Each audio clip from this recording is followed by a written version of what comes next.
Again, just want to lift up just the fact that every single district around the country right now is planning in uncertain times. And we've all been told from the health community that we should plan for some form of a resurgence in the fall. It is for that reason that we are involved in both planning for some form of blended learning model as well as a distance learning model, because we will not know for sure if we're going to be thrusted into another shelter in place, depending on how the virus transmission occurs over the course of the next few months. So while it is our desire to figure out how to bring our students back, we know that we have to be prudent and we have to plan for an environment that can change either week to week or month to month.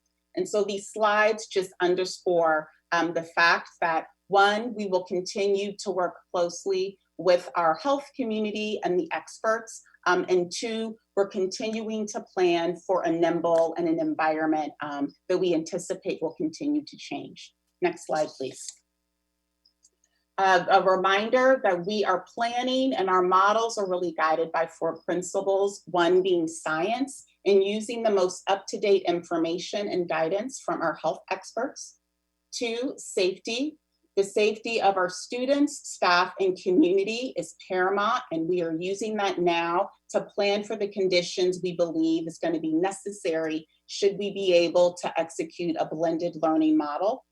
3, staff support.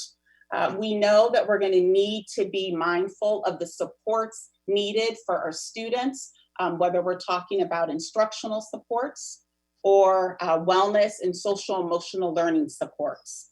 And lastly, student learning. The first 3 guides will set the conditions for student learning. Again, we know that we will have to be nimble and engage in creative problem solving to ensure that we're holding our students in the center in either of these 2 models. Next slide, please.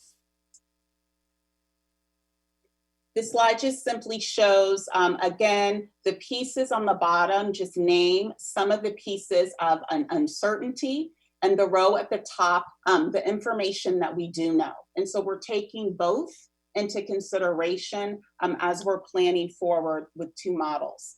On the next slide, I'm going to go into some detail on some of the community feedback that we've been able to gather that we're using specifically to plan for our models both in a distance learning way and a blended learning way.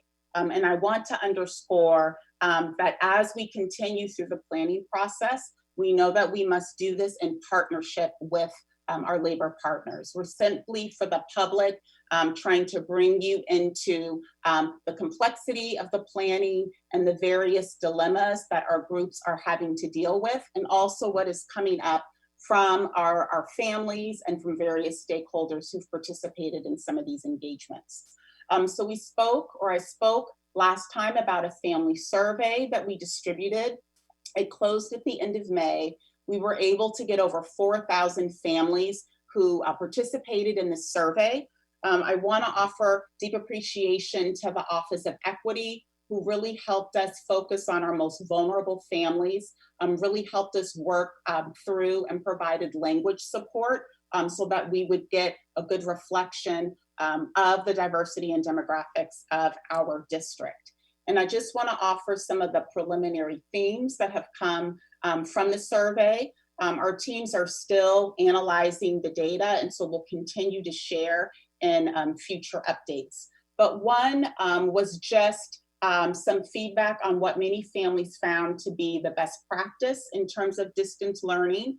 And that was distance learning structures that really focused on small group instruction and being able to have one-on-one instruction through some sort of an advisory structure, whether it was a virtual office hour or being able to schedule specific check-in with students.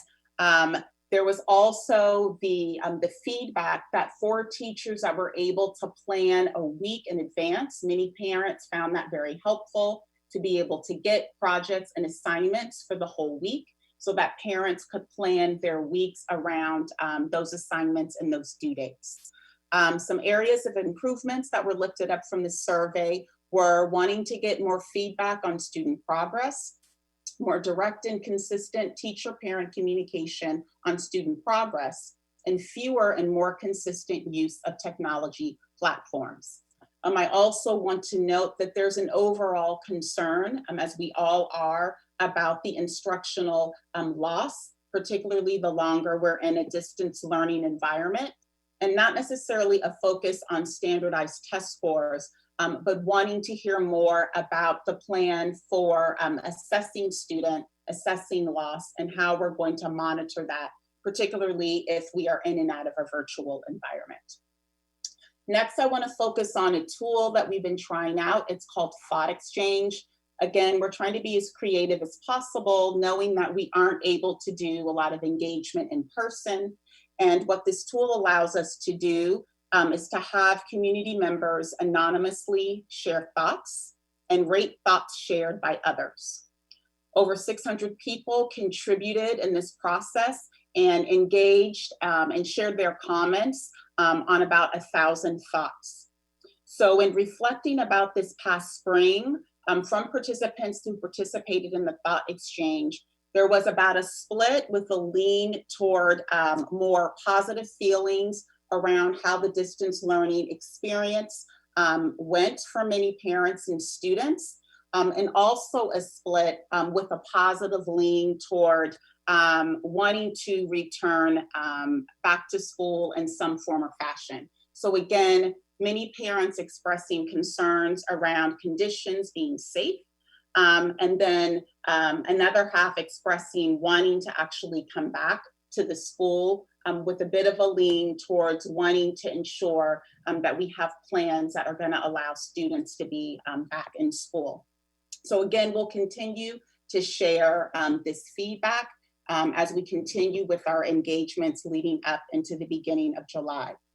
Lastly, one of our working groups is a community working group, and they've helped to put together various town halls that you'll see on the right of the screen.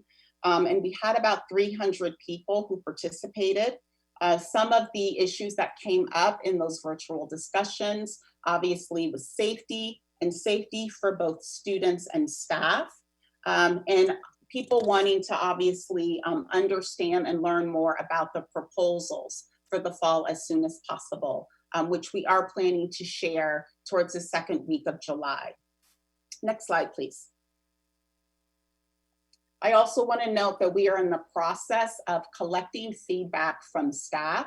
These surveys have been developed in partnership with our labor partners, and you will see there are 3 kind of areas of focus, both just a reflection on the distance learning that we had in the spring, retention survey, and specifically issues related to instructional technology. So again, our groups will be using this feedback to refine our models and plans for the fall. Next slide, please. I don't want to spend too much time on this slide. This just, again, is a reminder of the 2 guides of safety and science, looking at the guidelines and then using that information to guide how the various working groups, technology, operations, facilities, finances, community, instruction, and wellness, how those groups are planning their scenarios. Many of you do know that the state just released guidelines on Monday, so that is new information that all of these teams are familiarizing themselves with, because we have to adjust, obviously, our planning around those new guidelines. And just to end, I want to just provide some examples of some of the specific planning going on in each group. The technology team is working on, based on feedback, figuring out which learning platforms we want to double down and invest in as we go into the fall, and continuing to work to distribute devices and hotspots to students. Our community team will be continuing to organize and facilitate virtual opportunities for stakeholders to learn about where we are in our planning and continue to get feedback. Our facilities team is looking at each one of our facilities, looking at the facility capacity based on students that we have, and coming up with scenarios around physical distancing when we're thinking about our blended learning model. And our finance team is working based on our model of blended learning to help us in terms of cost and investments that we will need. So in our learning and in our instruction working group, I just want to call out that that team is really split into 3 groups that's really focused on scenario planning for our special education students, for our elementary schools, and then our secondary. So we have kind of subgroups within that instruction group for those 3 categories. And again, we hope to be able to have close to the end of June, beginning of July, some preliminary scenarios for feedback and to be able to share publicly the direction that we will be going in July 10th.